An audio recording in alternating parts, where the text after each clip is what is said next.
Day, the man aims his sniper rifle at the girl he secretly loves. When the girl stretched, he stretched with her. When the girl drank coffee, he would raise his cup and silently toast her. When the girl waved goodbye to someone, he would quietly bid her farewell from behind. Yet he never dared to confess his feelings. Even when they brushed past each other, he could only silently savor that fleeting moment of closeness. He did this not because he was twisted, but simply because he liked her. However, all these dreams of love would one day vanish like smoke in the wind. By chance, he discovered that the girl was close with another man. His anger drove him to press his finger against the trigger, but just before pulling it, he let go. Because of his special identity, he had no choice but to bury all his restraint deep inside, mourning the loss of the only girl he ever wanted to be with. Perhaps another man's love would be safer for her. But what he did not realize was that his retreat would become a regret carved into his heart forever. It was on a warm spring day when Park Yi first saw the girl painting on the grass. He was stunned by how quickly he fell into the magic of love at first sight.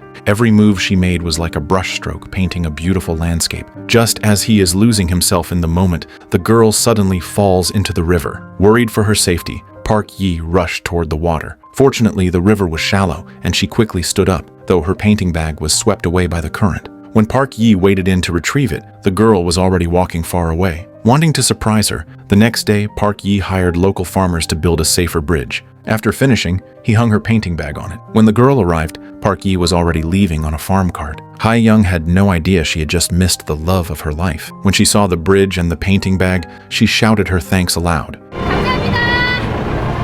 To show gratitude, she painted a daisy as a gift. When Park Yi saw the painting, he once again felt his heart tremble, but moments later, a trace of sorrow flashed in his eyes. He wished he had met Hai Young before becoming a killer, because now he was swallowed by darkness, his hands stained with blood, lost in a world of violence. If he approached her recklessly, he would only bring danger to her life, so he chose to hide his love. But every morning, he placed a pot of daisies at her door, expressing feelings he could never speak. And every time he saw her holding the flowers and looking around, his heart surged with uncontainable emotion. After all, the meaning of daisies is hidden love. To see her every day, Park Yi even rented a small house in the square at great expense. Though he never liked art, because of her he began to appreciate painting and even practiced oil painting alone, so that if they ever talked, he wouldn't look like a fool. Although they had never met before in Park Yi's heart, it felt as if they had already experienced all the joyful journeys of life together. But this peace was shattered by the arrival of another man. Park Yi wanted to fight for his love in his own way, but again,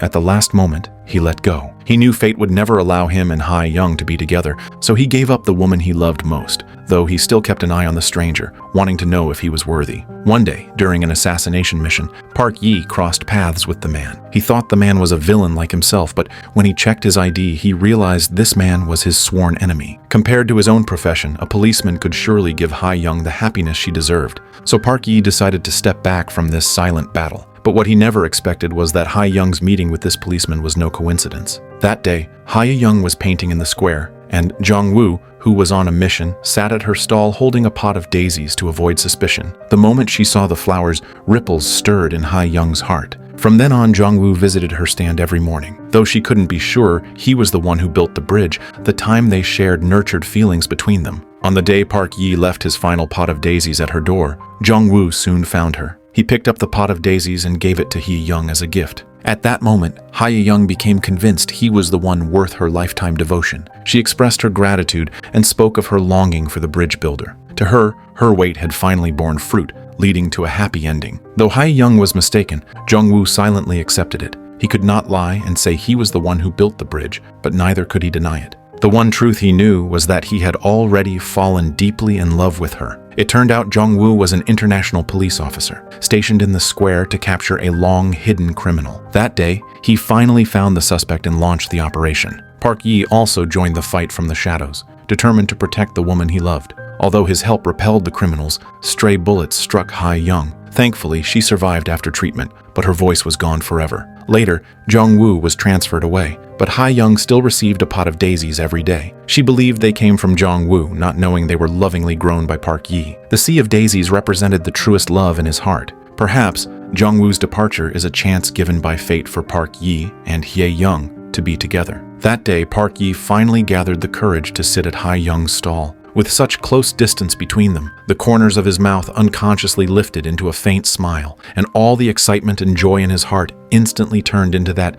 gentle expression on his face. Yet, when Hai-young picked up her brush, she unintentionally painted Jong-woo's image. His departure had already trapped her in a swamp of longing. In the end, she could only use the excuse of feeling unwell, asking Park Yi to come another time. Once again, they missed their chance. But when Hai-young was about to head home, Park Yi would still arrive in time to help her carry the heavy painting bag. Classical music played inside the car, its dreamlike melody flowing like a clear spring, yet it was shrouded in a quiet heaviness. Hai-young noticed Park Yi's care, but her heart could no longer hold another man. After that, Park Yi still showed up after work to take her home, yet they always remained silent, listening quietly to the music. But for Park Yi, this was enough to fill the emptiness inside him. One day, Hai-young took the initiative to meet with Park Yi. Even when he stood before her holding a pot of daisies, her heart remained unmoved, because the man who had once given her daisies could never be replaced. To show gratitude for his care these days, Hai-young handed him a portrait she had carefully painted. But before Park Yi could enjoy that fleeting warmth, he received another handwritten note from her.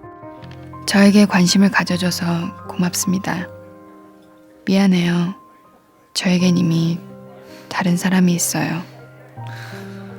전 그냥 혜영 씨 그림을 좋아하고 그냥 친구 같은 그런 사람이 되고 싶은 건데.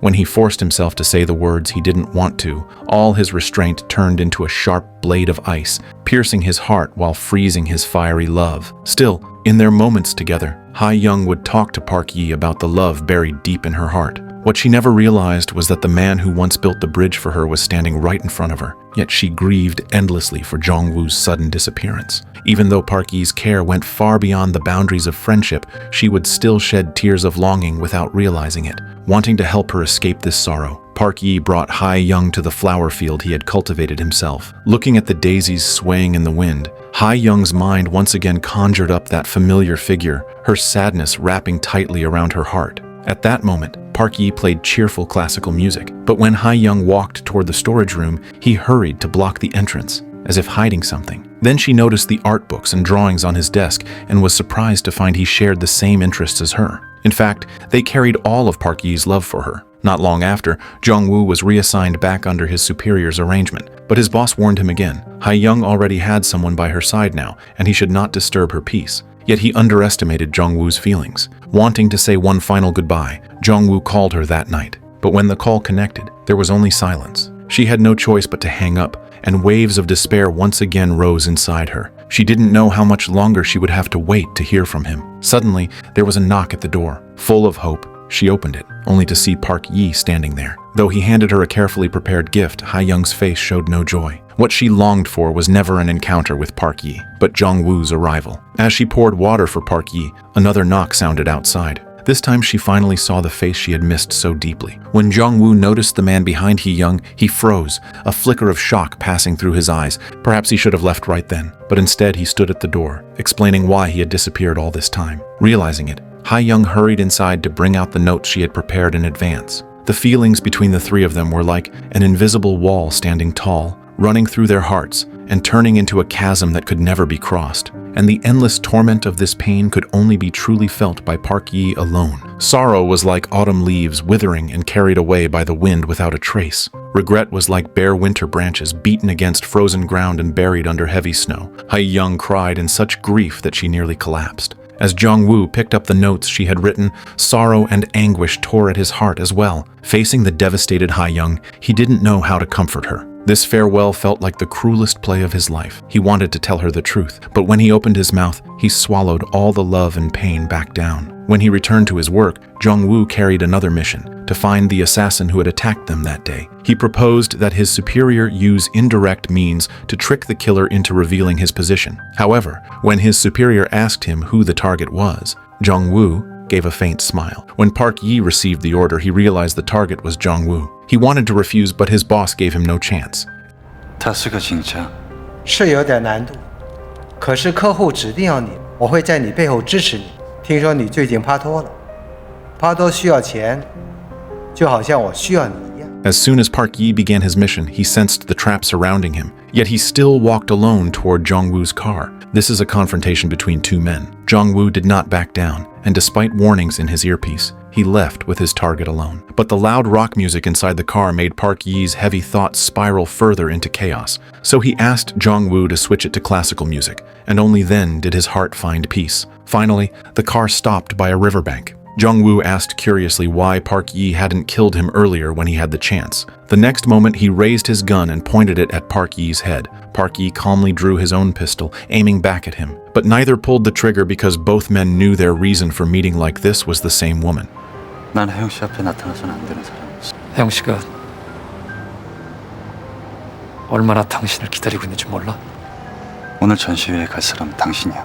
그럼 당신은 그쪽이 널 체포하지만 않는다며. The two of them thus reached a reconciliation. Park Yi decided to step away from their world, to let Hae-young find her happiness. But just as he was about to say goodbye, he saw Hae-young crying uncontrollably. It turned out that Jong-woo had been killed during the operation that very day. Park Yi did not know whether this was the cruel trick of fate, nor did he know how Hae-young could ever recover from the pain of losing Jong-woo. But one thing he was certain of, he would spend the rest of his life protecting her. Yet in the days that followed, Hae-young's heart still belonged to Jong-woo. Park Yi's care only made her feel more guilty. Every time this happened, she would pick up her brush and paint a portrait of Park Yi, perhaps the only way she could respond to his devotion. But Park Yi never cared who she loved, because as long as he could stay by her side, his heart was already satisfied. What he did not realize was that this companionship would soon end in failure. That day, Jong-woo's superior found Hae-young at the cemetery and told her about a new clue. Although the killer's identity was unknown, the only thing confirmed was that the car music had been switched to classical. From what the superior knew,